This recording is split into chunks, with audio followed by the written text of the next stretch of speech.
I was active duty military, blew my knee out, and they were like, hey, don't get in trouble, stay at home and play video games. Destroying it, like playing video games 12 hours a day. And I was like, hey, there has to be something more. How do I monetize this to make money off of it? The biggest power to an entrepreneur or business owner is that personal brand. How do we make you Taylor Swift, Dwayne Johnson, like these big names? So I had one customer, he actually sold this company, I want to say it was like for about $5 million. And they were like, hey, you were generating all these leads through social media. Hardest part of the business is finding people who are self-motivated. Eventually it gets to the point where you're generating 5, 10, 15 leads. Like I'm at the point now where I get about 10 to 15 leads a month organically just from posting. I like businesses, 5 employees-ish, 250,000 that can actually handle the leads. So this is one of the studios here. We do everything from like photo shoots, podcasts, to live videos, content creation. A lot of our customers are doing like audiobooks. So we have the audio engineers that are all set up back here. So I got started with it. I was active duty military, blew my knee out, and they were like, hey, don't get in trouble, stay at home and play video games. And I was like, I'm that, like, I have to be the best at everything I do. Like, that's just like my standard and who I've been and always will be. So I'm like, okay, I'm gonna be the best at video games. So I was like one of the top Fortnite players, destroying it, like playing video games 12 hours a day. And I was like, hey, there has to be something more. How do I monetize this to make money off of it? So then I already knew some video editing from high school. I was like, okay, I'm gonna learn the social media marketing side. Learned social media marketing, drove in views to watch me play video games, and then... Which is amazing, by the way. Because without having any background on that side, someone's gonna come and pay to watch you play video games. Exactly, and I wasn't like extremely successful on that side, but I got a lot of attention, a lot of eyeballs. So then I met some business owners and they're like, I love attention, I love eyeballs, that's how we sell stuff. In fact, we need it, Exactly, so I was like, I used the knowledge I had from that, stopped really building my own brand at the time for video game playing and built it more as like, hey, I'm an entrepreneur, I help people generate leads organically through social media. Roughly how long ago was this? That was 2019, so about 5 years ago. About 5 years ago, gotcha. So got out of the military, retired at 25. That was 4 years ago. And then I was like, okay, like I had my truck driver's license. I was going to do that. I was sort of doing this on the side. And then I met a bigger customer who was like, dude, quit your job, go for it. And I was like, yeah. And then I was like, wait a second, I have a pretty good job. But I quit my job. I went for it. Stuff didn't completely work out with him. So I was like, okay, like I'm not going to stop. Like I'm too deep now. I just got to go for it. And like, plus you're liking it. You're enjoying it. Yeah. Oh, I love my job. Like I'm like, ooh, new drone, new cameras, like all the toys I want to buy. I'm like, write-offs. Like totally. So, got into it, started helping business generate leads, started generating my own leads. And then I realized like, dude, the biggest power to an entrepreneur or business owner is that personal brand. How do we make you Taylor Swift, Dwayne Johnson, like these big names that everybody knows? Like you won't probably be as big as them, but we can make a name about you. And then on the side, your business will be more successful. So started working with like Jason Payne, a whole bunch of people to like build that name around them, and then their businesses build revenue off of their name. Right. Or future businesses too, which is also huge. It's more of a long-term, because it's something you have right through your whole life. It's a personal brand. How do you build that? And so I had one customer, he actually sold this company, I want to say it was like for about $5 million. And they're like, hey, you were generating all these leads through social media since we bought you out and you stopped posting, it just nosedived. And he's like, oh, well, that's my personal brand. You didn't buy that. So now he has a W-2 job. I think they pay him like $10,000 a month to make 30 videos. Wow. And I was like, so you sold your business and then they brought it back and were like, no, you're the best lead generation we have. We're going to put you on payroll just to record videos. He has no control over the business. He's just an employee that's the face and makes content. And that's right. That's just is showing the power of video and social media marketing. Yeah. And I think he started like 2 or 3 other businesses that are all being successful, generating leads from his personal brand, from the money he made from selling company A. So it's like you really like there's so much success long term in having that personal brand, and the connections you get from it are just like crazy. Like having a podcast and it's like, oh, no one's gonna listen, and be like, it's fine if no one listens, but who are the people that you have on there? The connections you make on that podcast are worth so much more than some eyeballs and views. Gotcha. So yeah, we just started going. I really started full business 2 years ago. Had some business partners that bit me in the ass. It happens, but I learned a lot from them. So it's like, did I lose money? Yes. Was it worth the money I lost? 1,000%, because I learned so much. Gotcha. So then sort of click reset about 1.5 years ago, and just hit the ground running as fast as we can. And I think you had told me on the phone is I think you've got up to 16 employees now. Yeah, so it's up or down. Sometimes we have more, sometimes we have less. Yep. That sort of rolls into my hardest part of the business is finding people who are self-motivated, because all of my people, their pay structure is on performance. Gotcha. So if they get a podcast, they're getting X amount of dollars for these deliverables edited on the podcast. If it takes them 10 minutes, it takes them 10 hours, they get paid the same. So I sort of design my jobs, whereas like if I would make more money as an editor for my company than I make as the business owner, because I can edit extremely fast. Right. So I tried to design the jobs where it's like I would happily fulfill any of those jobs as the owner of the company. So hopefully my employees are happy and they feel like they're getting the fair side of it too. Honestly, I don't prefer any of the jobs besides the owner. That's the most stressful one. But yeah, it's finding these individuals who can like problem solve and self-motivate to actually work and not burn out. Because I have people who start great for a week and then they're like, oh my God, that was too much. I don't want to do it again. Gotcha. Or it's like, it sounded great sitting at home and editing all day. And then it was like, I don't want to sit at home and edit every day. I was like, cool. So you lasted a week. Here's your paycheck. Like, have a good day. Bye. So what are some of the services that you offer for your customers? So brand building, training videos, podcasts, social media content, lead generation, social media management. The big thing we're pushing right now is just overflow of content. So it's like, how do we build your brand and make content for every single day? So you're sort of brainwashing anyone who follows you. When they think social media, they see me every day, they refer me, and I'm just known as a social media guy. Like I want everyone, all of my customers, I want them to think when you think pools, you think of so-and-so because you see them every day. You can't get away from them. And Jason's a perfect example. Like when you think roofs, you think Jason because you see him more than you want to see him, but he's brainwashed that spot in your brain where you roof, oh, that's Jason. Like, and then we generate a ton of referrals from that where he gets the value of building the brand on the backside. Gotcha. So it's a lot of work, but the end results are so successful if you just stick with it. And that's where people stop. Like, oh, I didn't see anything in a month. I quit. I didn't see anything in a year. I quit. You're like, what do you say to those customers that maybe don't understand the value and the power of video and social media?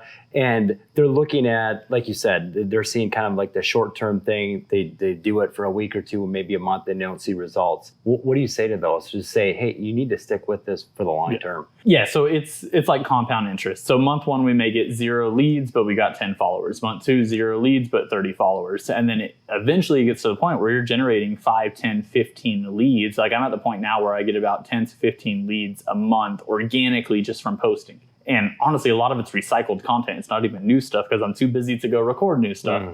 But I built that brand where like people want to refer me. I've given value to so many of my followers that they share my stuff and it brings in new clientele that hopefully I have the right solutions for their problems and we go down the social media lead gen route for them. Yep. And kind of give a sample of like who your customers are. Are they white collar businesses, blue collar businesses, entrepreneurs across the board? And are they local? Are they national? What does that look like? So we have customers in Florida, Chicago, Washington State, all over the place. But yeah, mostly Arizona local because we offer the video service with our packages. So I want to show up, help you record your videos and sort of word them properly to get results. Have good equipment so it sounds good, it looks good. And then it goes into the editing part and then it goes into us posting part. So it's like we want full service. Normally, I like businesses doing around 250,000 plus a year because that means they've marketed and done their part where they're a good business. They're proven. Yeah, they're proven. And now it's just let's get more leads. Let's get the name out there and helping with sales and marketing. Because I have solopreneurs all the time, and I was like, "Hey, you have a great product. Cool, we blow you up. I generated you 20 leads today," and they're like, "I've never had 20 leads, let alone I don't know if I can actually make 20 legit phone calls a day." I have no closing, I have no process, I have no onboarding where it's like, cool, well, we've already started, so I got you 20 leads day one, like you're looking at another 150, 200 this month. And they're like, yeah, I don't know what to do with that. Like, stop. Like, you're doing too much. Stop. I can't keep up with it. So I like businesses, 5 employees-ish, 250,000 that can actually handle the leads where I'm not giving you leads that are hot and then they just burn out and nothing ever happens. Makes sense. Cool. Well, let's transition if we could. If you could, maybe just kind of give us a little background on what we're looking at here. And then do you have more than one studio? Yeah, so we have 3 studios right now. We'll have another one in October, hopefully. That will be our biggest and most expensive and built out one. So it's a process. But yeah, so this is one of the studios here. We do everything from like photo shoots, podcasts, live videos, content creation. Normally on the white wall, we can, adjust all the lights and make it whatever color branding you want. We do podcasts here, training videos. It's sort of endless. Sometimes we'll have the couches over there. We'll throw your logo up on the screen. There's so many different options. We just like move the room around constantly. And then in the back over here, a lot of our customers are doing like audiobooks. So we have the audio engineers that are all set up back here. You can just hear a difference in the sound when you come here. Yeah. It's just much more. And especially once you go into that little soundproof room, it blocks it out even more. Gotcha. So yeah, you would go in there, you would read your book, or we actually offer voice actors that would read the book for you. So you don't even have to be here. We would come in there, read the whole book. The audio engineers sit out here and edit live. So normally our audio book is like a 2-3 day turnaround. We meet all the requirements for Amazon audio. So pretty much as soon as you get it, you're ready to start selling and posting it. Wow. And that's what happens in here. But we also, come to you. Like a lot of our like job sites, like I need you to showcase how great the flooring looks. Can't do that from the studio. So we come out to you. We do testimonials with you, the homeowner, drone footage, underwater footage. You name it. If we don't have the gear, I buy the gear. And that's one thing that I always try to make sure, like, we always have the best gear that we need to give you the best product. Wow. Any good business is just a solution problem. So it's like, hey, I have customers who, they're writing books. Well, now they want audio books. Well, I'm their video guy. I already do a ton of audio with the video. So it just sort of fell into my lap. Same thing with weddings. Like I started having so many customers reaching out and be like, hey, my employee so-and-so is getting married. Like, can you do their wedding? I'm like, I've done a wedding before.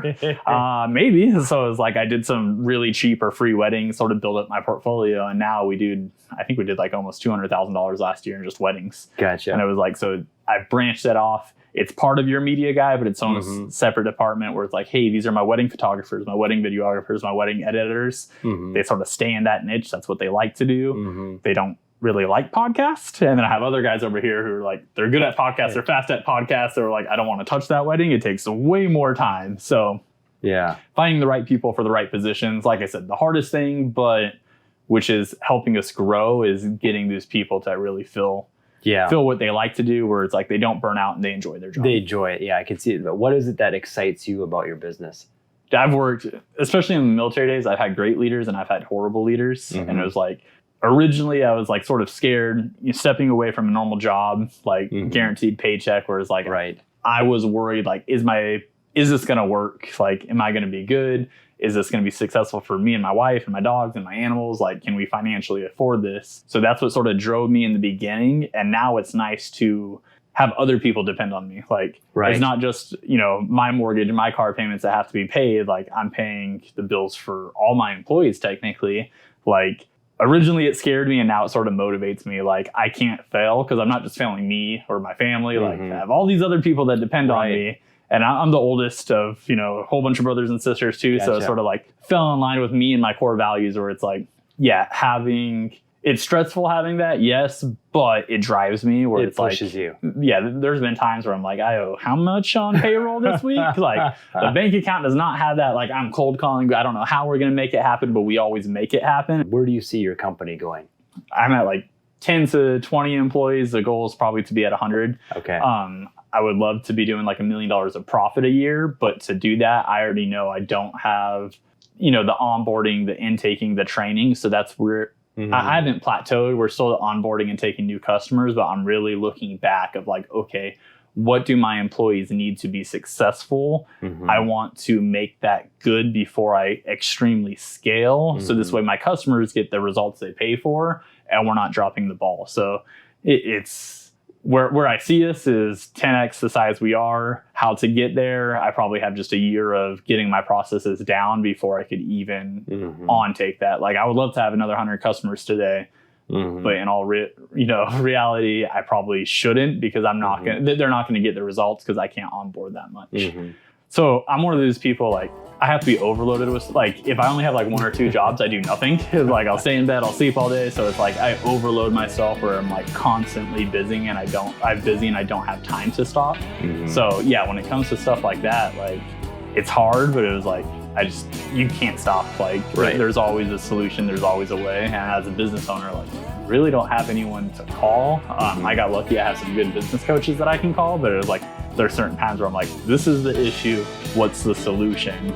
Like, I really just have to sit there and figure it out. Like, or these are 3 options, like, let's try 1, didn't work, try 2, didn't work, 3 didn't work, okay, let's come up with 5 more. Like, you can't give up, you just have to keep going. Like, for every win, there's gonna be 10 losses in the entrepreneur world. Like, you can't deal with it, it's not the right world. Like, Totally. And we see a lot of people with that, where it's like, you can't handle a loss. Like, you can't let things get to you and slow you down. Like, it is what it is. Just keep moving forward, put the smile on, continue to move forward. Yeah, the Army called it hunt the good stuff.